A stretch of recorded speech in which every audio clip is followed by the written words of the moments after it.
اس کو بے نقاب کب کیا گیا؟ کیونکہ پہلے تو عوام کو نہیں پتا تھا 5 آئیز کے متعلق، ریسنٹلی ہی عوام نے جانا ہے 5 آئیز کے متعلق. تو اس کو بے نقاب کس نے کیا اور کس طریقے سے اور کب کیا؟ جی اچھا، اس میں بھی ایک بڑی خوبصورت بات یہ بنتی ہے کہ میں نے جس طرح عرض کیا کہ جتنی بھی دنیا کی اسپائی ایجنسیز ہوتی ہیں، چاہے آپ وہ میڈیول دور میں دیکھ لیں، اسلام کے عروج کے دور میں دیکھ لیں، ان کا پتہ نہیں چلتا کہ کون بنا رہا ہے، ان کے پیچھے کون ہے، اس میں کام کر رہی ہے، سیکرٹ ہوتا ہے سارا کام. تو آپ یہ سمجھ لیں کہ اس کو بے نقاب بھی کوئی نہیں کر سکتا. ہوتا یہ ہے کہ جب ان کے مقاصد پورے ہو جاتے ہیں، یہ فلفلمنٹ آف گولز اچیو کر لیتے ہیں، ملکوں کے حصے بکھرے ٹکڑے کر دیتے ہیں، نئی جنگیں لڑ لیتے ہیں، تو یہ خود ہی ایک نیا چال کا پتہ کھیلتے ہیں اور سرفیس پہ آ جاتے ہیں. لیکن جو 5 آئیز کے سلسلے میں کام ہوا وہ بڑا کرٹیکل ہے. ہم دیکھتے ہیں کہ کولڈ وار کے دوران ایک طرف سوویت یونین ہے اور ایک طرف یونائٹڈ اسٹیٹ آف امریکہ ہے. آپ اگر ہالی ووڈ کی موویز دیکھیں تو بے شمار ہالی ووڈ کی موویز پچھلے 50 سال میں اینٹی سوویت یونین بن رہی ہیں اور ان کی اسپائز ایجنسیز کے اوپر کام کر رہی ہیں.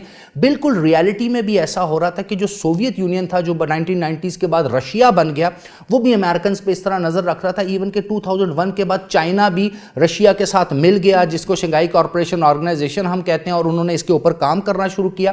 تو یہاں پر کچھ بارگین ہوتا ہے، پیسہ انوالو ہوتا ہے، انٹرنیشنل انٹرسٹ انوالو ہوتے ہیں، الائنسز بنتی ہے. تو اسی طرح کی جب ایک الائنس بنی تو ایک شخص جس کا نام تاریخ میں اینڈرو سنوڈن کے نام سے لیا جاتا ہے، اس کے بارے میں کہا جاتا ہے کہ یہ نیشنل سیکیورٹی ایجنسی میں کام کرتا تھا، اسی طرح CIA کی ایک امپورٹنٹ برانچ ہے اس کو دیکھتا بھی تھا.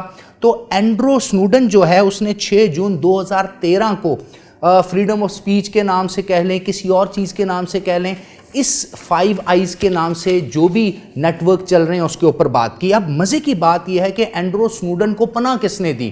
پیوٹن نے پناہ دی، یعنی رشیا نے اس کو پناہ دی، اور پھر رشیا نے یہ ایک نیا نیریٹو بلڈ کیا. اب یہاں پر یہ بھی سوال کیا جا سکتا ہے کہ 2013 ہی میں یہ بات کیوں سامنے آئی؟